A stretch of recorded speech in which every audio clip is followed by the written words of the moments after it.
Hello, hello, hello. Let me cover this up a little bit, y'all.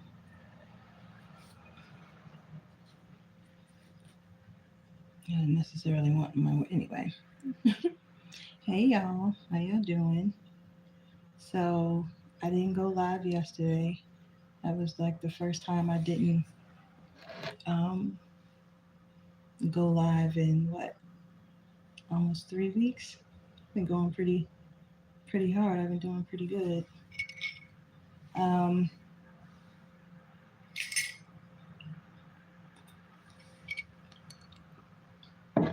so I wanted to say, um, Feliz Dia de los Muertos, um, which is Happy Day of the Dead.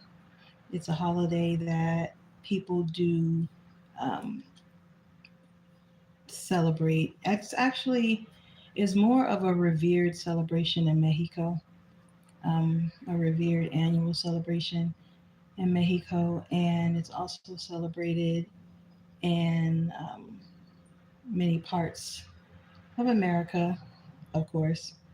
Um, I'm not sure if this day is celebrated in other countries, but I know that other countries have a form of celebrating their ancestors. Like I know in certain parts of Africa, they do things where they give thanks to the ancestors and pour out libations for them and give offerings and things like that. So it's not too far off from what is done in Mexico. I don't think in parts of Africa they do like extravagant costumes and stuff like that.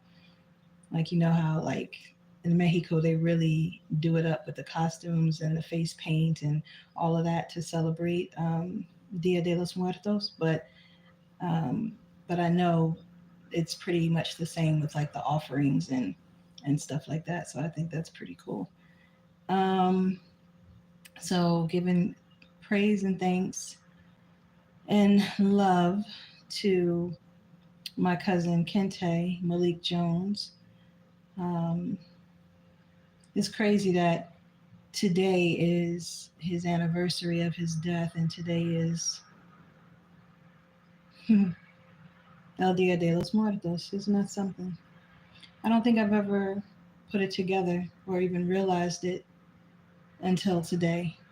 But yeah, I was really close with my cousin Kente growing up, and he was murdered um, in front of a bodega in Camden, New Jersey,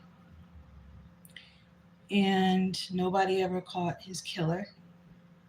But his murder was caught on camera, on the bodega camera, but nobody ever caught his killer. So I thought that's quite interesting. But today is the day of his anniversary, and what's crazy is the day I found out about my cousin's murder 12 years ago was the day I had just closed on my first house. I had just bought my first home. So it was like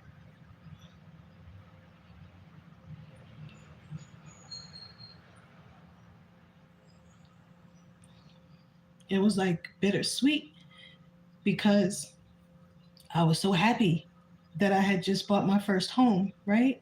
I was so happy. It's like, wow, I'm a homeowner. I just bought my first home in Las Vegas, Nevada. And then I get a phone call from my cousin who told me what happened. And I couldn't go to my cousin's funeral, y'all.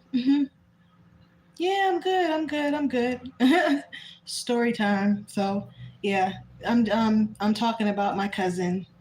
Like if you read the title, the first thing in my title is Feliz Dia de los Muertos, which is Happy Day of the Dead. So just giving praise to the ancestors. And my cousin, he died 12 years ago today. Well, he was murdered rather. So I was just remembering him, and I was talking about how I had just closed on my first home in Las Vegas, Nevada, and I was so happy. And then I got the call from my cousin that my cousin was murdered, and so that would be this day today, which is the anniversary of his death. And I could have sworn though that it was October 31st that it happened. I could have sworn it happened like at nighttime on October 31st, but it might have been like after 12 a.m. or something. So maybe so then that would have made it November 1st. But anyway, yeah, so nobody ever caught his killer, even though it was caught on a bodega camera in Camden, New Jersey. Nobody ever caught his killer. Um, but so it was kind of like bittersweet because I was so happy to have bought my first home, and then I get a call about my cousin being murdered, and it was crazy because like we had saved up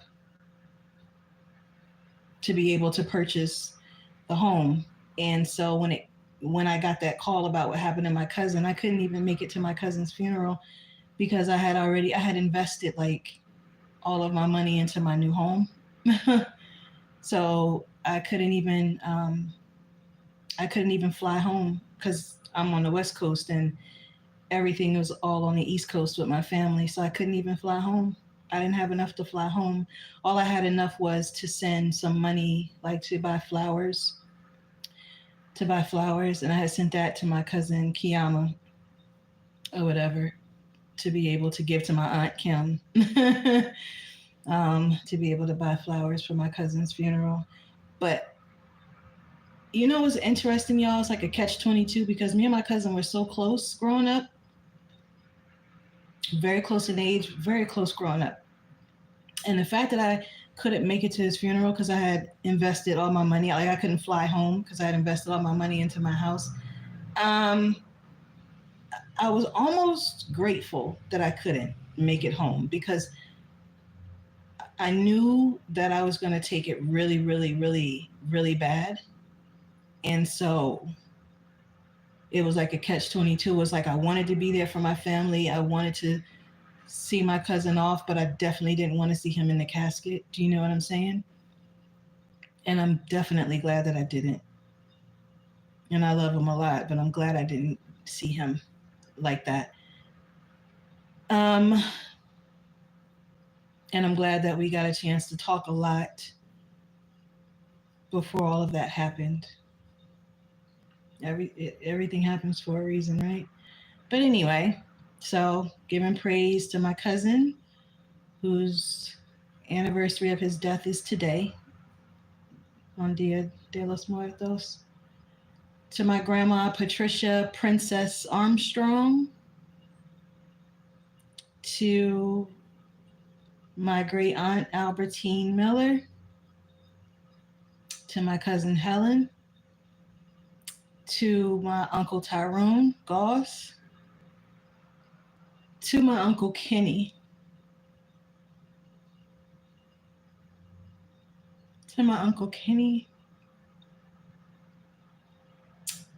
To my cousin Roni.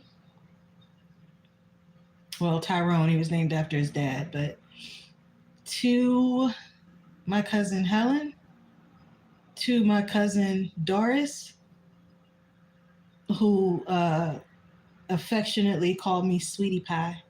That was my name growing up, Sweetie Pie. Sweetie Pie. And Miss Nikki, my aunt Liz, who's also passed over. So big up to Aunt Liz. I was Miss Nikki to her. She labeled me that at like 7 or 8 years old. And whenever anybody would ask her, why you call this little girl Miss Nikki? And she a little girl. She said, because the way she carried herself, she just carried herself like a miss. Like she's just a little miss. So I was Miss Nikki to Aunt Liz when I was Sweetie Pie to my cousin Doris. Who else? My Aunt Leola recently passed, which is not my aunt by blood, but my aunt. You know what I mean? I grew up with her. She's my mom's best friend like ever.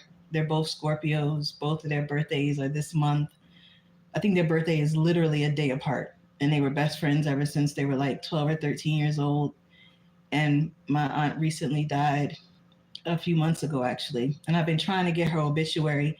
Nobody seems to want to send it to me. Her daughter doesn't seem to want to send it to me. My mother didn't send it to me. So, and I guess that's the stuff that happens when, there are fallouts in family and people listen to or believe whatever they want to listen to or believe, and shit just happens. So, anyway, I don't dwell on stuff like that, clearly, because whenever y'all see me, y'all see how I am. So, I don't dwell on shit like that. I just accept people for who they are and leave them where they are. I accept you for who you are. Thank you for showing me who you are, and have a great life. But so yeah, my aunt Leola Shorter recently passed a couple months ago. So praises to her. Um, she actually helped me out of a difficult situation while I've been out here, which actually helped me get on my feet a lot better than what other. Anyway, praises to my aunt Leola and her mama Irene, who we all call Mama. She's with her mama now, and I know I'm forgetting so many other ancestors because we have so many family members and friends that have passed over. Um, but yeah, I was just thinking about my old friend Daisy from Kane University. I was really close to her, and she had passed away, and I loved her name. She was like a plus size girl, but she was always just bright and cheerful with these little circle glasses on, and her hair was curly, and her name was Daisy. So Daisy died from an illness. Anyway, so to get past that, because it's really supposed to be like a celebration of the ancestors. I cannot wait. One of the things that I want to do, y'all, is when I buy my next place, is have like an altar for the ancestors. I think it's really important to do that, to give thanks and praise to your ancestors, to keep them alive with their photos, and and I know exactly how I plan to do my altar. I know exactly how I plan to put their individual pictures in individual frames that's unique to their personality. Like, I just have it all planned out in my head. So I'm just like, one of the things I'm gonna do when I buy another place is I'm gonna definitely have me an altar room. Um, so I have all my loved ones sitting there, and I just go in there and give thanks to them. So, and it's a part of the heritage, right? A part of the culture. So, oh, speaking of heritage, happy American Indian Heritage Month, y'all. If there are any American Indians on here, which I'm sure there's probably a lot. Extens? No, I'm not sad. I'm not sad. I'm just talking. When you talk about your ancestors, the people that passed over that you've grown up with, that you've like loved all your life, it's emotional. You get emotional. Like, I know today is El Dia de los Muertos, and it's supposed to be a day of celebration, but it's also like it could be sad sometimes because you miss your ancestors. And sometimes I get like this anyway, y'all. So yesterday I turned on the TV and I saw Mrs. Doubtfire. Y'all know that movie, Mrs. Doubtfire, with Robin Williams, the comedian? Okay. So this is me, okay? So as soon as I saw it, I was like, oh, Mrs. Doubtfire, I love this movie, right? So I'm all excited because I'm like, I haven't seen it in so long. And in the same breath, my whole face went from a smile to a frown. Tears filled my eyes because in that same breath, I realized that Robin Williams was no longer here. And he's like, and I loved him as an actor and as a comedian. So I was just like literally. So that's kind of like how it was when I bought my first house. I was so happy. And then I got a call that my cousin was murdered. And I was like, oh, that's what happened to me yesterday. So it's kind of like that. I'm not sad. I'm just going through the motions, I guess. I'm going through the motions, y'all. Don't mind me. So, what else? Yeah, so happy American Indian Heritage Month. What else? And my title also said F abusers. F abusers. And in the description box, it explains all of that. But what I mean by that is, maybe y'all can give me some feedback on this or even tell me um, what you think or what you think it is. But have you ever been in a situation where there is a person who abuses people, right? Whether it be like emotional abuse, mental abuse, um, like they do things to a person, like they pick on the person, they how do you say it? They like they do everything in their power to throw venom on the person, right? And you're seeing all this play out. Like you see all of this happen. You see what the person is doing to that person. Um, and when I thought about this, I was like, that's so bad to think that. But I was like, secretly in the back of my mind, like as the person from the outside looking in, I secretly said to myself, like, I hope that person doesn't leave, or I hope that person, you know, doesn't leave, because if that person leaves, then the abuser's focus is going to fall on me. And when I thought that, I immediately thought about how that might happen to kids in certain situations in the home life, right? Where, maybe a parent or a guardian picks on a certain kid, singles out a certain kid to do horrible things to treat a certain way, to make feel really, really low, you know, and making the other kids, think it's okay to treat that kid really, really bad, right? Basically singling the kid out. And then how other kids, seeing how that kid is being treated poorly, probably secretly wishes what I was thinking. Like, I hope they don't turn their focus on me and start doing what they're doing to that kid to me, you know? And I think it's sad to think like that, because you don't want to see anybody get abused, and you don't want to see anybody hurt, but you also know that that person leaves, or if that person if that person leaves, then you know that the abuser's focus is going to change and switch over to you, because you're like the next person to fuck with. You're the next person in line. And that can happen in family situations, it can happen in work environments, it can happen, I would say, family and work environments. And it has happened to me. So that's why I can speak from experience. But what do you call that? Like, why? What do you call that? Like, what is wrong? Clearly, they're an abuser, but why do you think an abuser would abuse someone, and then when that person is no longer there to abuse or beat up on, then their focus switches to the other person that's there, and then they abuse them? I would think that it's something internally wrong with the abuser to be able to do something like that. It's like, because if you have to pick on one person and make them feel low and make them feel like crap and treat them like crap, and then when that person is no longer around for you to beat up on, then you look to the next victim to beat up on. It's like, what is it within the abuser that's making the abuser want to do that, want to abuse? Why?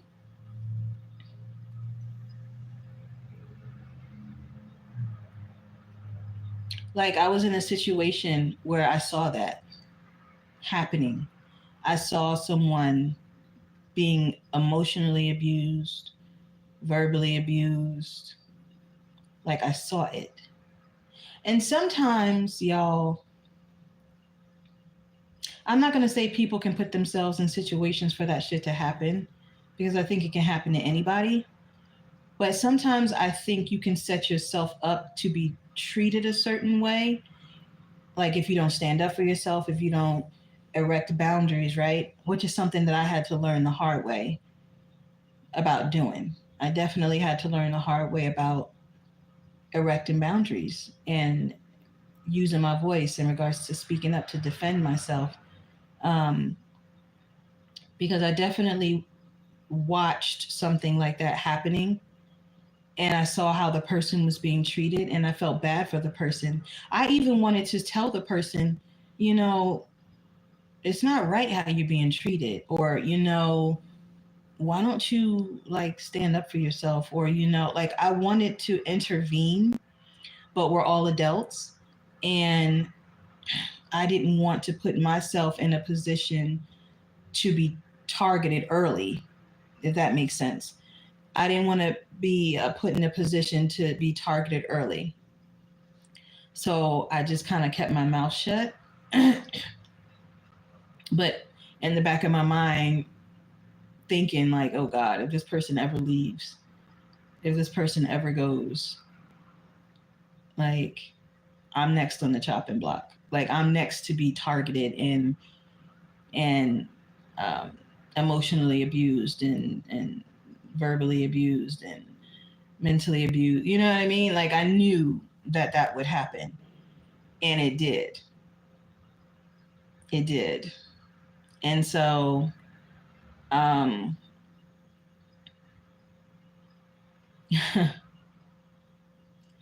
it's crazy how you can see shit coming from like a mile away, and then it just comes, and you're like, I knew it. Damn, I knew it. You know, and it sucks when it's a situation where you feel that you can't necessarily get out of. Um, and you try to get out of it. You know what I mean? You try to get out of it. It's not like you don't try to. Like you actively all the time try to get out of the situation. But sometimes it's just really hard to. And, you know, abusers that do things like that to innocent people, a lot of times they do it, I feel, either for a come up, like they do it because somebody is probably paying them to do it. You know, like, hey, I'll give you X amount of money if you fuck with this person. It's true. People get bribed all the time. People get offered things, money, like superficial things to mess with people, to target people, to hurt people. So they either do it for a come up, they either do it because they're miserable in their own life, or they do it because it's like pure entertainment. It's like a cheap thrill. It's like the Hunger Games. It's the perfect example. If anybody has ever seen the movie The Hunger Games, where they put these people through all these crazy ass obstacle courses, and the elite people that are behind the scenes watching it, it's a thrill to them. It's entertainment. They get off from that, and they want to see if you make it. And sometimes you make it, and sometimes you don't. Sometimes people die, but they like, well, that's a part of the game, you know. Let's see who going to survive, and allegedly, apparently, only the baddest and the fittest and the, I guess, I don't know, the baddest and the greatest are the ones that survive. And then the ones that survive, now they're looking at you like, wow, you know, how'd you do that? Or they now, you know, they want to study you and shit because they want to know what the hell is inside of you that made you conquer all of that. Because if it was on the flip side, if it was them that was in the same situation as you, they probably like, damn, I don't know if I would have got through that. I would love for somebody to walk a day in my shoes. And I'm not talking about the good stuff. The good stuff that happens. Because, you know, you got your good days, your bad days, you got the great things that happen to you, you got the bad things that, I'm talking about the bad stuff. Walk a day in my shoes through the bad stuff. And let's see how you fare. Let's see how you get through it, how you maneuver. What's your resolution? Especially when you ain't got nobody offering you no resolution. especially when you ain't got nobody offering you no help, especially when you ain't got nobody. And I'm talking about whether it be family that's not there for you, friends that's not there. I'm talking about you like the lone wolf, baby. The lone wolf in an obstacle course. You the lone wolf in an obstacle course or maze, and you have to figure your way out of it. And everyone is just hands off, you know? Because a lot of us have been in those situations before, right? Where you got to figure it out. As my Aunt Kim would say, put your big girl panties on or your big boy drawers on, right? Yeah, yeah, absolutely. Absolutely. And you got to figure it out. However, you figure it out. But I would like to see that because, a lot of times people, they want to experience the good times only, but we don't always have good times. A lot of times we have bad times, right? So it would be interesting to see that. But anyway, Miss Gang. Who's Gang? Who's Miss Gang? What does that mean? Extend testimony. Mm. Yes, I'm okay. Uh oh, here we go. What the hell is that?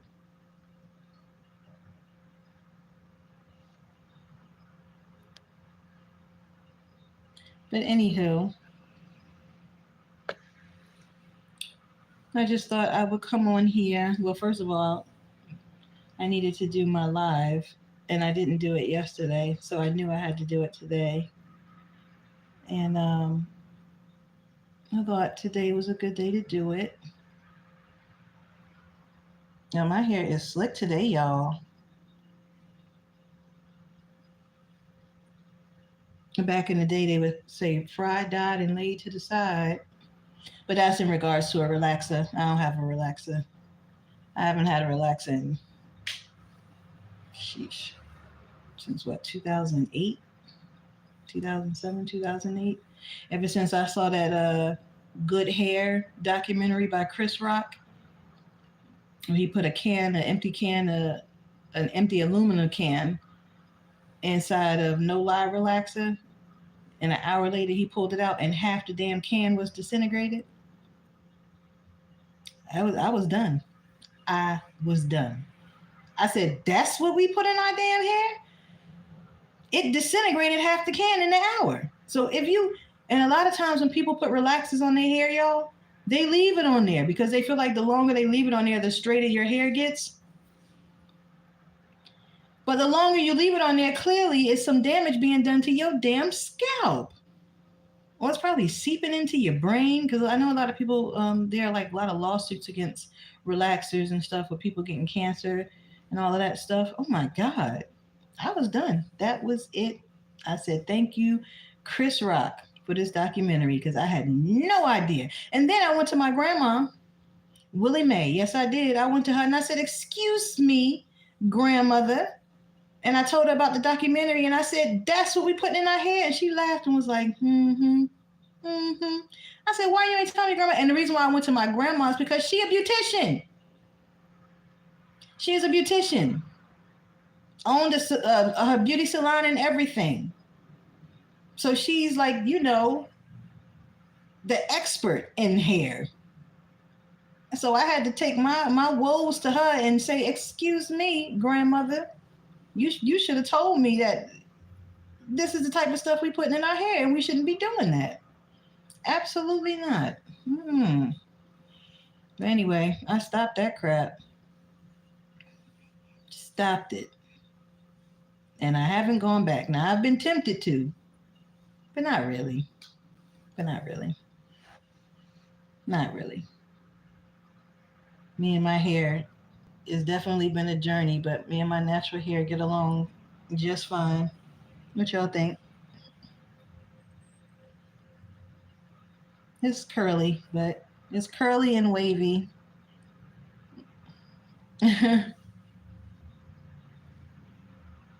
It's so funny because growing up, people would always say things like if you have hair kind of like this or whatever, people would always say things like, "Oh, you look like you got Indian in your family." How many people heard that growing up? Yeah, it turns out that it's actually true.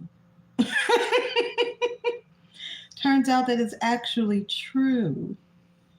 Yeah, a lot of us are American Indian. That's a damn shame. You'd be surprised the things that people say, like the little nursery rhymes and the quotes and the things that you grow up hearing, how they actually have truth to them. Like when people say, don't be an Indian giver, which means like if you give something and then want to take it back, you're being an Indian giver because you're giving something and wanting to take it back. You're an Indian giver. Where the hell did that come from?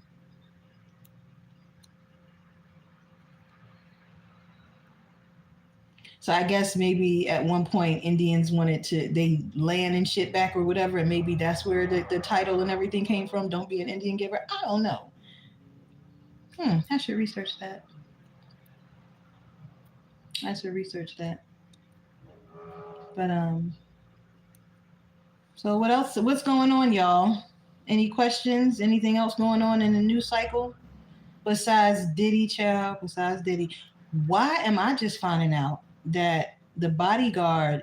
Who's? I think the bodyguard of Jay Z or Beyonce, or was it a bodyguard of Diddy? In the comment section, people were saying it was the bodyguard of Jay Z and Beyonce, but some people were saying it was the bodyguard of Diddy. But they all ran in the same circle, so clearly, Uncle Ron. Have y'all heard of an Uncle Ron on TikTok and how he, was telling a lot of what was going on in the industry and telling on like the big name celebrities and stuff? What's crazy is I just found out that he's dead. He's dead. Apparently due to pneumonia. And then some people in the comments were like, "Yeah, they said that about Kim Porter that she died of pneumonia." Somebody else was like, "Yeah, they said that. Yeah, that's what took Albie Short down, but he survived." And then somebody else was like, "Yeah, they said that such and such had pneumonia." Like basically, all these high-profile people were dying of pneumonia. Like that's like the cover-up symptom or some shit like that. I don't know, but I just found that out today. I read that he died September is either September 14th or September 17th, and folks are mad because they're like, we're just now finding out that he's passed, and a lot of his fans were like, we were wondering what happened to him because he always would come on and speak about stuff, and then he just disappeared. I haven't seen Jaguar Wright lately neither. Ever since she did that Pierce Morgan, is that his name? Pierce Morgan interview on Uncensored with Pierce Morgan. I haven't seen Jaguar Wright like that because she used to always be on the real life productions on YouTube. Where's she at? Ever since she did that Pierce Morgan Uncensored interview where Jay Z and Beyonce sent a cease and desist for Pierce Morgan or to cut out the part of the interview that she spoke about them in or whatever. Child, where Jaguar Wright at? Where's she at? This thing is getting real messy. It's getting real messy. And it seemed like people is running for cover. You got high profile celebrities running to Europe, like moving there permanently now. You know what I'm saying?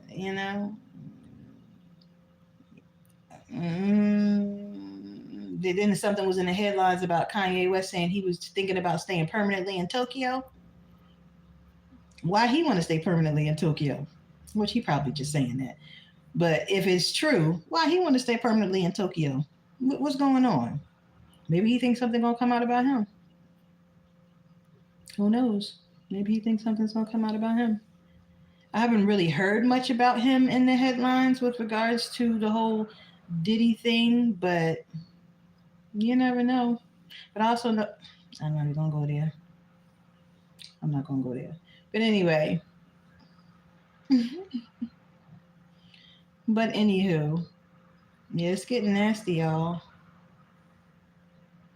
And now this new guy, Courtney, who's his last name? Not, no, I don't remember what his last name is.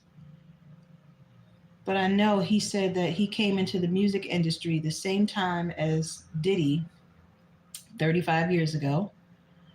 And he said he was with a particular record label while Diddy had went to Uptown Records. And I got the inclination that he was more of a friend to Diddy's baby mom, Kim Porter. Oh crap. Look what just popped up. That's kind of creepy, y'all. Look what just popped up. Kim Porter's diary confirmed. Confirmed? I guess that means like they're confirming that it's really her. Probably because of that guy that I'm talking about right now, Courtney, because he had testified in the Diddy trial recently, and he was given like a USB drive to Kim Porter's manuscript. And, you know, the fact that that headlines just said her diary is confirmed, I guess that coincides with her manuscript. That dude also has 8 tapes of Diddy with 8 different with 8 different tapes with Diddy on with 8 different celebrities, and he said 2 and 3 of them are like minors, and they appear to be inebriated. This is too much. This is too much. This is too much. I don't care how celebrities or elites or whatever like to get down. Like, I don't care if y'all want to be, y'all could be the freakiest of the freaks. I don't care how freaky deaky a person want to be in the bedroom. You could do whatever. I mean, because sexual exploration, you know, it is what it is. I just don't understand why kids have to be brought into the equation. Like, just keep it between the adults. If you want to run around naked, if you want to have big orgies with a bunch of different people, if you want to be in poly relationships, if you want to pass on your vaginal juices and your penis juices, if you want to, I mean, do whatever you want to do. Be as freaky as you want to be. Leave the minors out of it, because that's when the trouble come in, when you bring the minors in.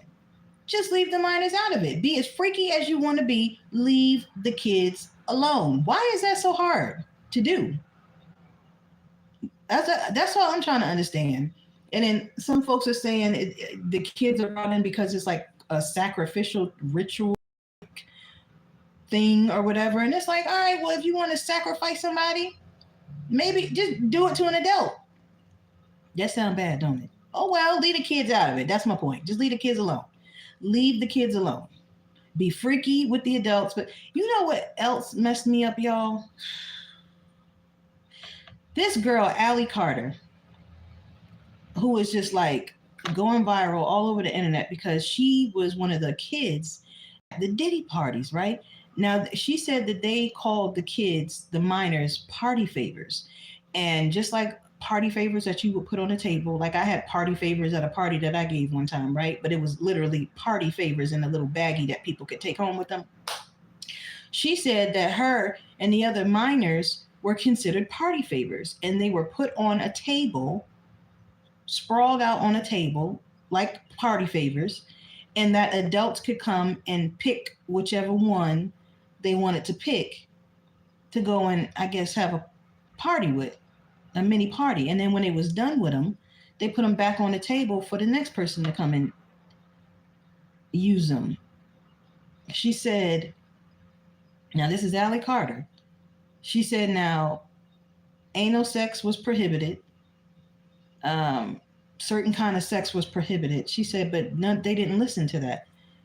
She said it was like free game. They did anal sex even when she said she was forced to have anal sex.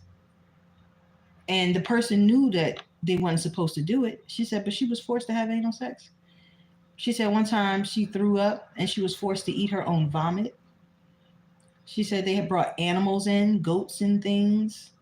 I don't know if the goats had sex with the kids or if they were having sex with the animals. I didn't get that part of it. But what really messed me up is that she brought Denzel Washington name up. And I would have never in a million years thought that Denzel Washington would have been a part of like a pedophile ring or some shit like that. Because that's basically what it is. If all of the people on the table that are party favors are minors and the adults in there are messing with the kids, yeah, that's pedophilia. And Allie Carter literally said that Denzel was in there with some beanie socks on and a gold chain around his neck and nothing else. She said he was just butt naked with some socks on and a gold chain around his neck.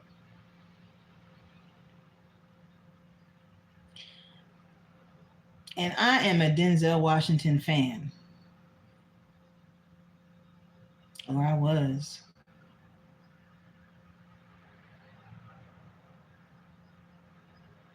It's something how you just never know some of the crazy things that go on behind. And at the end of the day, it's none of our business what goes. Like I said, it's none of our business what goes on behind closed doors. If somebody wants to, you could be the freakiest of all freaks. But why do you have to involve minors? Why, just leave the minors out of it. Just keep it between the adults. If that's what you're going to do, why include kids? I don't understand that. That's the part I don't understand. I wish somebody could explain that to me. Why are minors included in that? It's abuse, y'all. It's abuse. It's abuse. And that girl, Allie Carter, who's viral all over the internet, she is clearly traumatized. She even said, I'm not healed. How can you be healed from something like that? That's traumatizing. Kids don't forget stuff like that. I literally said that the more traumatic the experience of a child, the more they remember it. And so they try to shut that part of their brain down so that they don't remember it, right? And they compartmentalize things in their head and put imaginary locks on those compartments so that they never have to go to that part of their brain again until something happens or somebody says something or does something that triggers that part of their brain, and then the lock falls off and that box pops open, right? Like you can literally see that happening when that girl Allie Carter is talking. Like you can literally see the lock falling off of certain boxes in her brain and them opening up. And then when it opens, like her eyes either gets big or she starts to get nervous or she shakes because something triggered it. Talking about it triggers it. She's remembering it. She's physically going back to that place in that time of when all that stuff happened to her.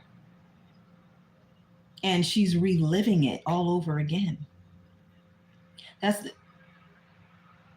Reliving traumatic shit is hard. You know? That's why sometimes a person will see me go gung-ho on my social media with putting out evidence about my kids, trying to find my kids, wondering what's going on with my kids and why are they being hidden and this and this and that. Like you'll see me going hard for a minute with it, right? But then there are times when I pull back and then I'll just start talking about other things, right? Because the trauma from it is so much so that it's hurtful. So it's like, yeah, I wish I can do it every single day, 365 days of the year, right? Until justice is brought about, until my kids are found, until I get my kids back, right? But it's like, from a logical standpoint, doing something like that would almost in a sense destroy you. So you have to take breaks from it. You have to temper yourself. You have to talk about other things, do other things. You have to allow yourself time and space to laugh and be happy. You have to allow yourself time to bring in joy in your life and do other things that bring you positivity, and like you have to. Because for a minute I thought that I wasn't supposed to be happy. Because how can I be happy when my kids are being hidden? How can I be happy when there's injustice being done to me and my kids? How can I be happy? Do you know what I mean? And there's injustice done everywhere all the time. It's not just in the situation of my kids. I have other injustices happening. You know what I mean? What's even more fucked up is that there are some people who know about some of your past injustices, the things that you've been through, the things that you're fighting through, whatever, and they will still seek to throw more in like injustices on top of you. Like they will seek to hurt you even more, because it's like, oh, so that didn't tear you down, that didn't rip you to shreds, that didn't put you in a straitjacket, that didn't land you in a hospital, that didn't put you in the mental ward, oh, that didn't make you down and out. So, you know, because people have agendas, they have plans, plots, they do certain things for specific reasons, right? And they will keep doing it until they feel like they've reached the height of their mission, right? Some people are hardcore like that. They don't give up. Some people are very savage, right? So like they'll know trials and tribulations and things like that, but it's like, no, oh, but it didn't break you enough for me. I want to make you suffer more. I want to make more things harder on you. I want to do, so let's just keep inflicting and inflicting and inflicting and inflicting. Yeah, some people, that could definitely break them, for sure. For sure. For sure. But when you know who people are, you come to the point where you just accept people for who they are. You accept them for who they are. That's who you are. And at the end of the day, I am always grateful for that. Always. Because I'd rather a person show me who they are. I'd rather a person show me what they would rather do. Show me what you would rather do. Okay. Show me who you are. Thank you. Because all you're doing is putting me in a position to know what my next moves are going to be.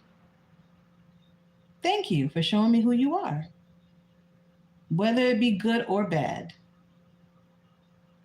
People are people, and you can't change people. Only people can change themselves. So you accept people for who they are. And you leave them where they at. It's as simple as that, in my opinion. I think it makes life easier to deal with when you fully accept people for who they are, when you know what they're coming with. You know? It's always interesting to me though when, you know, there are some people that like try to like fuck you over a lot, right? And then they try to befriend you after. And it's like, that always, you know, stumps me, because I'm just like, wait a minute, wait. You clearly was trying to fuck me up. You clearly were trying to like throw me completely under the bus. Like you didn't care at all. You completely were just like, fuck you. Why are you trying to be my friend now? What happened? What changed? What was the switch? Or are you only trying to befriend me so that you could trick me into thinking that you're being my friend so that you can come back and try to fuck me over again. And then maybe that time, hopefully I would fall for it. No, once a person shows you who they are the first time, not even the second time or the third time, I believe in forgiveness. I also believe in giving chances. Absolutely. Absolutely. I believe in forgiveness and I believe in giving chances, right? Because I do give chances for sure.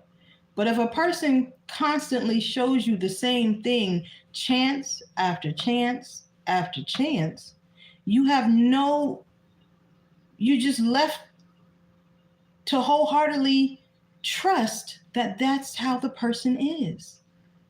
And that's how the person is going to be. And this is what this person feels about you, thinks about you. This is what this person wants to do to you at all costs.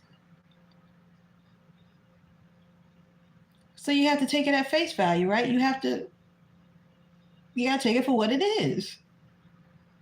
Because if you don't, that's ignoring the red flags and being downright stupid at that point, right? I ignored a lot of red flags in my day. I did. Because I wasn't aware enough. I was aware, but I wasn't aware.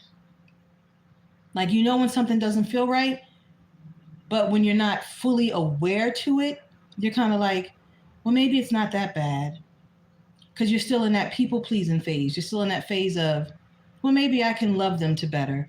Maybe if I just love them, they can change and they can be better. Or maybe you're like in that back and forth, naive energy. Child. Mm-mm. Mm-mm. You can't change people. Only people can change people. And some people don't want to change. You know, I always say the older the person is, the harder it is for them to change. Because by that point, they have already been molded. They have already been molded to be how they're going to be. Their shell has already hardened. If they in their 60s and their 70s, baby, sometimes even their 50s. But I believe folks can change in their 50s. But in their 60s and their 70s, it is going to be very, very, very hard for that person to change because they are very set in their ways. If they have been doing everything that they're doing now in their 60s and 70s their entire life, and you think they're gonna change? Oh no. No. That's not going to happen. So then you come back to that standpoint of you accept people for who they are, right? This is how you're gonna be. I get it. This is how you're gonna be. This is how you are. You ain't changing. You don't see no reason to change. You don't see that. You don't feel like there's nothing wrong. You're not even willing to listen to any criticism because you feel like you know everything, right? Because you're in your 60s and your 70s. Okay.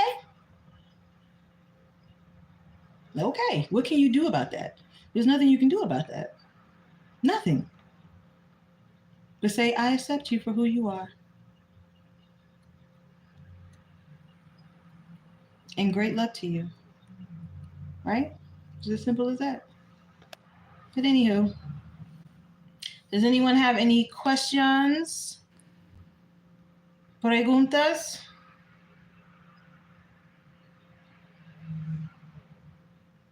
Mm-hmm. I wonder how many people be on here. I don't know what. It's interesting because I never really see like collectively all the people that are on here, and then it's only after I get off is when I see the number count or the number amount, and it's usually sometimes it's 100 people that filter through, sometimes it's 75, sometimes it's 40. You know, it's always interesting though. But anyway, I guess I spoke about everything that I wanted to speak about on my live today.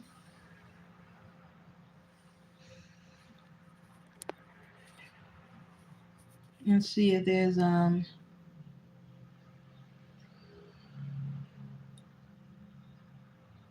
la la la. Child.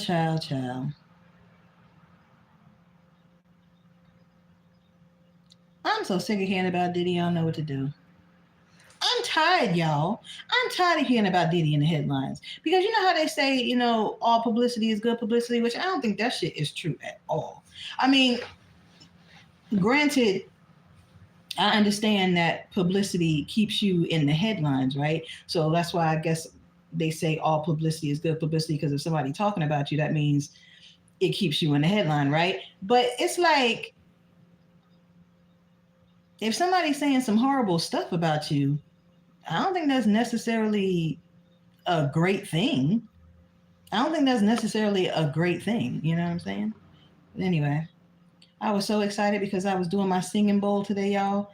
And it takes, you have to have high energy for, your singing bowl to keep going and going and going and going and going, right? And so I was pleasantly surprised that my energy was actually pretty high because it was going and going and going and going. So I was excited about that. Did anybody know what a singing bowl is?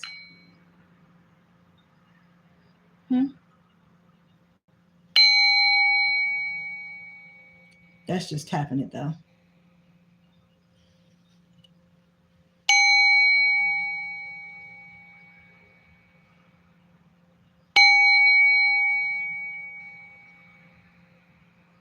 It always clears my mind. I like it. It's helpful to me. Like sometimes there are people on YouTube channels that just do that. Like they'll just have singing bowls and people will just listen to it. It's like a meditative type thing, but it clears your mind and it opens your mind and I don't know, it always relieves me. It makes me feel great, actually. Let me see if I can do it again. I'm kind of linked to the side, so I don't know if it's gonna work out.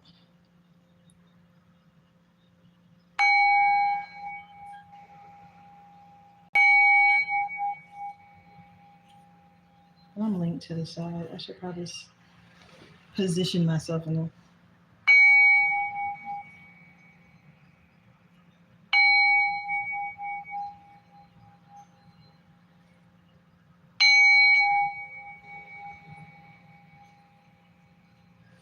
Okay, let me try to position myself. Let's see if I can. Okay. Oh, wait a minute. Wait a minute. Okay. I'm still not in the best position, but let's see.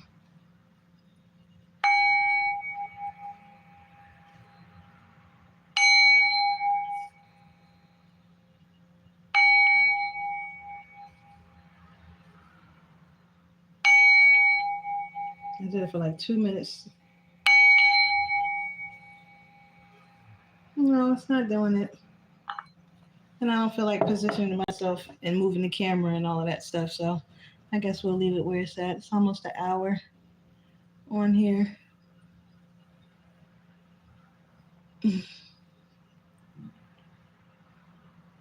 Mm-hmm.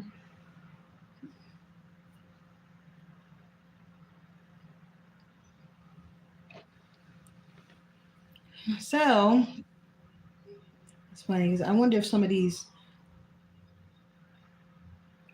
trolls that are on here, I wonder if they're like family members or friends or stuff like that. Because if anybody looks at my like if anybody looks at any of my social media pages and they look at comments or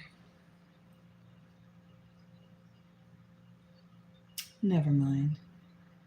Never mind. Never mind.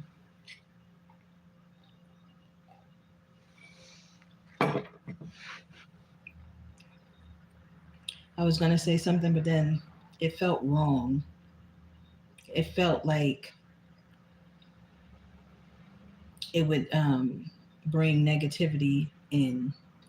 You know what I mean? Like, have you ever been about to say something or do something and then it just felt off, or it just gave you the vibes of like it would take you back a couple steps instead of propelling you forward? That's the kind of vibe it gave me. Like, if I talk about that, how many steps is that going to take me back? And is it even worth it? No. So you might catch me doing a lot of that. But anywho, I'm going to go, you guys, and I might come back on later. I'm working on a couple projects. So that's been taking some of my time. Um, but it's worth it. So, and it's projects that eventually I will be presenting to you all. So that'll be fun. But anyway, I'm going to go, and more than likely I will be back on here later because I have a feeling it's going to be some other things that I'm probably going to want to talk about. So thanks for listening, y'all. And I'll talk to y'all soon.